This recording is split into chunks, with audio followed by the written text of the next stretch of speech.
ويسلم ويبارك عليه صلى الله عليه. بسم الله الرحمن الرحيم. أبتدئ بالله باسم الذات العليا صلى الله عليه. مستدرا فيض البركات على ما أناله وأولاه.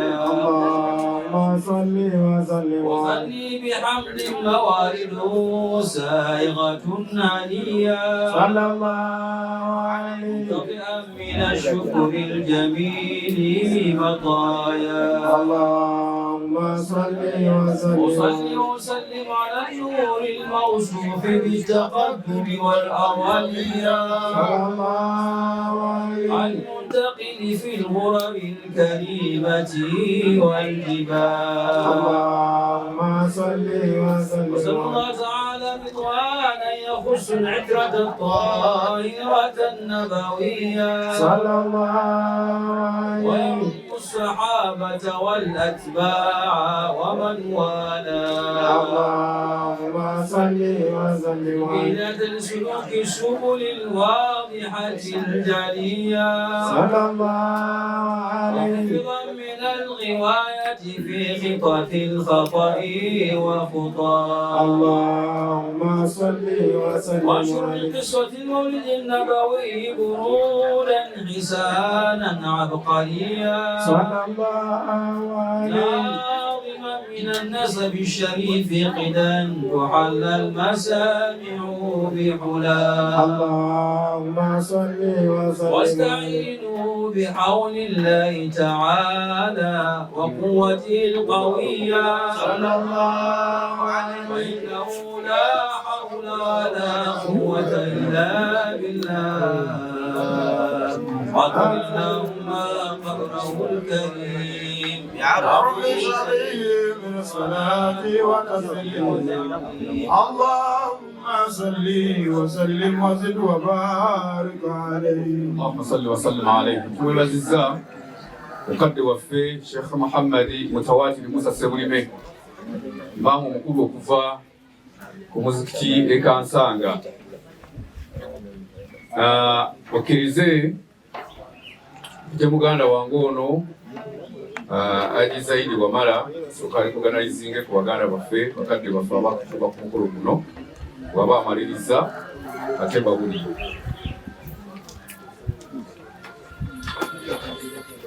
السلام عليكم ورحمة الله تعالى وبركاته. وعليكم السلام ورحمة الله وبركاته.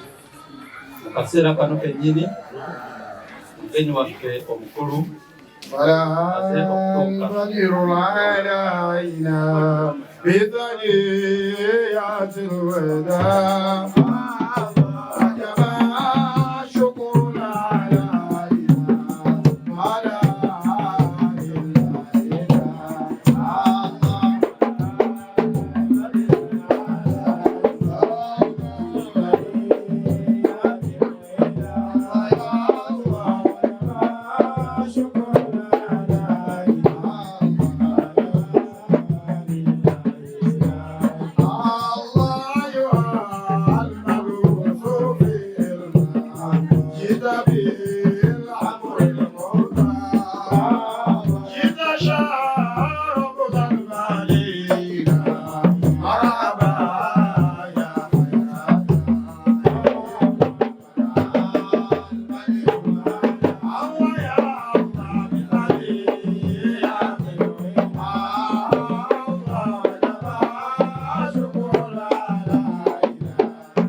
Sheikh Ibrahim Ntanda, Deputy First Mufti Kibuli, okwaniriza mukolo guno ogw'ekitiibwa.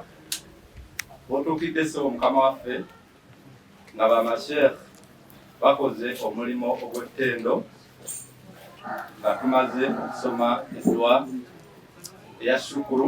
Engera kyawadde bamaama baffe, baganda baffe, basenga b'abaana baffe, Hajjati Rehema ne Hajjati Zahara Mukiibi, boolaba abanekaanekane. sebo wotukidde omukolo guno gwa kitiibwa ate nga gwa njawulo. Gwe mukolo gwendabye nga abakyala basinga abaami obungi.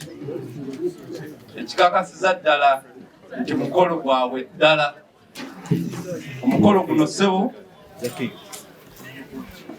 mukwano gwo muwala wo Hajat Rema Mukiibi kwajaganyirizaako okuva e Makka, Allah n'amukomyawo bulungi. Sebo omugenyi waffe omukulu mukwano gwange tutasinkanye wano nti accident etuguddeko naye olugendo lwaffe tulumanyi bwetutambudde. Mukama wange Seeka Muhammad Sebine mukwano gwange kube kutambala nekatamusuza kano kankakubuulire naye mugenyi mukulu saagala akawulire.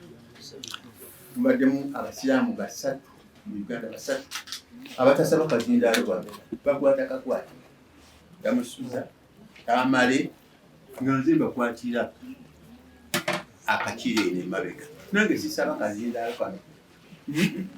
Tamusuza agamba bakampe nga bakamuwa omubaka agamba bakampe nga bakamuwa. Bwetyo kyo bwetubadde tutambula mu duniya tusanyuse nnyo okubalaba. Mwebale kujja ku mukolo gwaffe, Allah abatambuzza n'abaleetawo no mirembe era twagala ababeezewo mirembe biizni rahmani insha Allah. Bwana baaya akaseera akalala tunaanyinya. Sebo tukoyanza salaamu yaffe. Omukolo guno n'olwekyo tekyewuunyisa nti ku mukolo guno mikwano gyaffe bye twali tukola nabo mu bbanga bonna bali wano we bali, era akaseera kanaaba katuuse bajja kuwa obubaka. Sheikh wampadde obuvunaanyizibwa kwanjula buli muntu ali wano mugenyi wa Hajat Rema Kamya, era otuuse mu kifo ekituufu. Tubaaniriza Allah yebale batuusa mu budde. Kambaddize Sheikh Musa ababuulire ekiddako. Salaamu alaikum wa rahmatullahi wa barakatuh. Alaikum salam wa rahmatullahi wa barakatuhu. Kadde waffe Your Eminence Deputy Supreme Mufti Sheikh Ibrahimu Ntanda Muzanganda omwana mukama waffe akuwerekeddeko. Tusanyuse nnyo okubalaba omukolo gwa maama waffe Hajat Rema Kamya ne Hajat Zahara Mukiibi. Mukama waffe Allah subhanahu wa ta'ala yabatambuzizza bulungi, yabatwala bulungi, n'abakomyawo bulungi. Tumwebaza nti alhamdulillahi rabbil alamin. Otuukidde mukama wange nga omukolo guno bakadde baffe babadde bakulindiridde dda. Abadde akuuma entebe yeeyo Sheikh Muhammad Mutawatir Musa Sebulime, imaamu omukulu okuva e Kansanga, abadde yatuuse dda. Nja musaba abeere nga akwa ku salaamu sebo.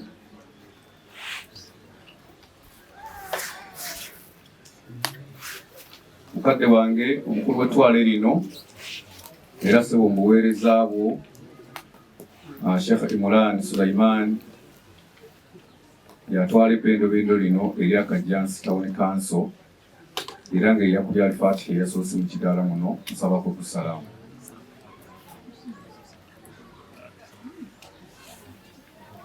Sheikh Arkamu Tamusuza, Director wa Ziara Travel. Ekibiina ekyo kikyali kigenyi nnyo, y'omu ku batwala abantu e Makka ne Madiina, naye sebaze abeere ng'akwaniriza. Mukadde waffe mutabani w'ono Sheikh Yusufu Ntale okuva e Makindye naye azze okwaniriza mu kidaala kino.